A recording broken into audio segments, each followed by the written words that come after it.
আপনার রিলেশনশিপের বর্তমান কি পরিস্থিতি চলছে, আপনার রিলেশনশিপের ব্যাপারে একটা রিডিং আজকে আমরা করে নেব। আপনার রিলেশনশিপের বর্তমান কি চলছে এবং আপনার রিলেশনশিপের ফিউচারটা কি সেটা আমি চেক করে নেব। আপনি যদি কোনো রিলেশনশিপে থেকে থাকেন তাহলে আপনার জন্য অবশ্যই এই রিডিংটি। অবশ্যই এটা শর্টস নয়, এটা লং ভিডিও। আপনার ডিটেলসে জানার দরকার থাকলে অবশ্যই আপনি এই ভিডিওটা ফলো করবেন এবং পার্সোনাল রিডিংস এর জন্য আমার পেজে দেওয়া নাম্বারে হোয়াটসঅ্যাপ করবেন, প্লিজ কল করবেন না। ঠিক আছে, আজকে চট করে দেখে নেবো আপনার রিলেশনশিপের বর্তমান কন্ডিশন কি যাচ্ছে। দেখুন, আপনার রিলেশনশিপের বর্তমান যে কন্ডিশনটা যাচ্ছে সেটা বেশ ভালোই যাচ্ছে, কোনো অসুবিধার দিক নেই। আপনি যে রিডিংটা দেখছেন, আপনার এনার্জিটা হতে পারে যে আপনি ভীষণ একটা ইমোশনাল ব্যক্তি, সব ডিসিশন আপনার রিলেশনশিপের ক্ষেত্রে আপনারা ইমোশনাল ভাবে নেন, যেটা বেশিরভাগ ক্ষেত্রে আমরা করি, কারণ রিলেশনশিপে থাকার সময় আমাদের সেই অপোজিট দিকের ব্যক্তিটার কোনো ফল্ট চোখে পড়ে না। যখন তার সাথে আমরা আরো অনেক দিন কাটিয়ে ফেলি, তার আসল রূপ আমরা আমাদের নিজের আসল রূপ তাদেরকে দেখাতে পারি এবং তাদের নিজের আসল রূপ তারা আমাদেরকে দেখাতে পারে। তারপরও যদি রিলেশনশিপটা স্টেবিলিটি থাকে তাহলে আপনি বুঝতে পারেন সে আপনার জন্য সঠিক পার্টনার।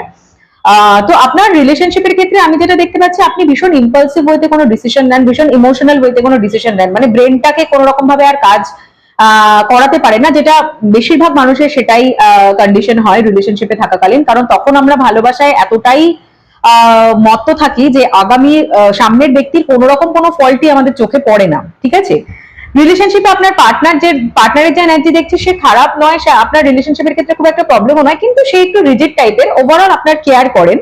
কিন্তু বর্তমানে আপনার রিলেশনশিপের ক্ষেত্রে আমি যে কন্ডিশনটা দেখছি, আপনার মনে হচ্ছে যে আপনার এই রিলেশনশিপটার মানে পুরো যে ভারটা না, মানে আপনার দিক থেকে আপনার মনে হচ্ছে যে আপনার দিক থেকে এফর্টসটা সবচেয়ে বেশি। আপনার পার্টনার যতটা এফর্টস দেওয়ার কথা ততটা এফর্টস দিচ্ছেন না, আপনি বেশি এফর্টস করছেন। ফর এক্সাম্পল, আপনি সারাদিনে খোঁজ নিচ্ছেন, আপনি ফোন করছেন, আপনি টেক্সট করছেন, আপনি বেশিরভাগ খোঁজ নিচ্ছেন। আপনি যদি সারাদিনে 5 বার খোঁজ নেন তাহলে আপনার পার্টনার হয়তো 1 বার খোঁজ নিচ্ছে। এরকম একটা কন্ডিশন আমি আপনার বর্তমানে সিচুয়েশনটায় দেখতে পাচ্ছি। দেখে নেবো আপনার রিলেশনশিপের এই যে সিচুয়েশনটা এটা কতদিন থাকবে এবং আপনার রিলেশনশিপের ফিউচারটা কি, মানে এটা কি একটা স্টেবিলিটির দিকে যাবে নাকি এটার কোনো খারাপ পরিণতি হবে, বা আপনার জন্য কোনটা সাজেশন গাইডেন্স হিসেবে আসছে যে আপনার এখন কি করা উচিত। আপনার রিলেশনশিপের ফিউচারটা একটু চেক করে নেব।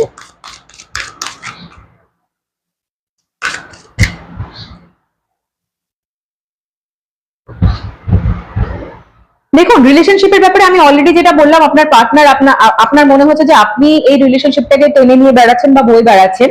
তো রিলেশনশিপের ফিউচারের ক্ষেত্রে আমি দেখছি আপনার পার্টনার কিছু কিছু ক্ষেত্রে না একটু ইম্যাচিওর বিহেভ করবে। ইম্যাচিওর বিহেভ মানে সে আপনাকে চিট করছে বা সে আপনাকে অ্যাভয়েড করতে চাইছে, সে আপনাকে ভালো